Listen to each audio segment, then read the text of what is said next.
Doctor محیط پیرزادہ نے پچھلے سال عاشور کے دن،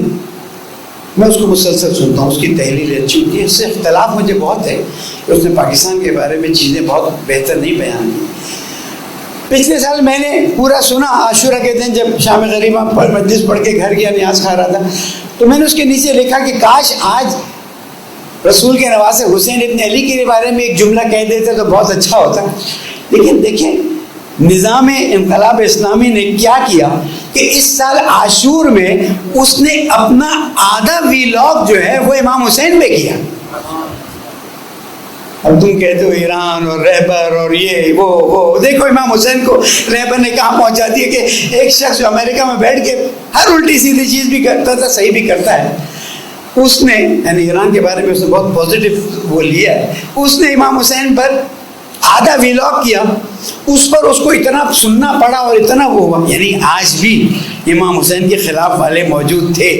لیکن مجھے یہ بتانا آپ کے لیے ضروری ہے تاکہ آپ کو پتہ چلے دنیا میں کیا ہو رہا ہے، کہ وہ مجبور ہوا یہ کام کرنے کے لیے کہ 2 دن تک وہ بیٹھا، وہ تحقیق کرتا رہا یہ کیا ہوا۔ میں نے یہ بات کہی کہ امام حسین کے فلسفے نے، امام حسین کی قربانی نے لوگوں کو جگایا، اور آج وہ امریکہ کی ناک رگڑ رہے ہیں، اسرائیل کو ذلیل کر رہے ہیں، اس پر لوگ اختلاف کر رہے ہیں کہ حسین ابن علی نے نعوذ باللہ جو ہے حاکم وقت کے خلاف قیام کیا۔ جائیے اس پہ جائیے، میں آپ کو وہ بتا دوں گا، اپنے فیس بک پہ ڈال دوں گا لنک۔ میں نے اس کو ترجمہ بھی کروایا، اس نے کی بات بہت اچھی کی۔ اس نے کہا کہ بھائی میں اب تم کو تحقیق کر کے بتاتا ہوں کہ یہ برصغیر پاک و ہند کے علماء تھے جنہوں نے اس بات کو واضح کیا کہ بھائی حسین ابن علی نے خدا نخواستہ حکومت وقت کے خلاف اس لیے قیام نہیں کیا کہ مثلا انہیں چاہیے تھا کہ حکومت کریں، اور یہ جو تم کہتے ہو کہ انہوں نے حکومت کے خلاف قیام کیا تو نظم قائم کرنے کے لیے ہمیں حکومت کو سٹیپس لینے پڑتے ہیں۔ انہوں نے کہا، اس نے تحقیق کی، اس نے کہا کہ پاکستان اور ہندوستان اس زمانے میں برصغیر سے اس نے تحقیق بتائی، بہت اچھی تحقیق بتائی، انگلش میں بھی اردو میں بھی ہے، نہیں ہو تو مجھ سے واٹس ایپ کر کے مانگ لیجیے گا۔ اس نے بتایا کہ برصغیر کے علماء نے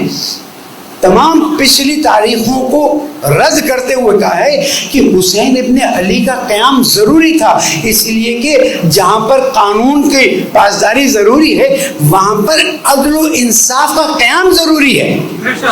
اب دیکھیے کیسا اس نے کہا میں 2 دن سب چھوڑ کے بیٹھ گیا کہ یہ کیا باتیں مجھے کہی ہیں لوگوں نے، کتنا ان کو کنفیوژن ہے کہ حسین ابن علی نے نعوذ باللہ استغفر اللہ حکومت وقت کے خلاف قیام کیا اور یہ غلط کیا، استغفر اللہ۔ اس نے ثابت کیا کہ یہ سوچ پہلے سے آ رہی تھی، بنی امیہ کے ظالم بادشاہوں نے، بنی عباس کے ظالم بادشاہوں نے اپنے حق میں سوچ ڈالی ہوئی تھی، اور اس کے بعد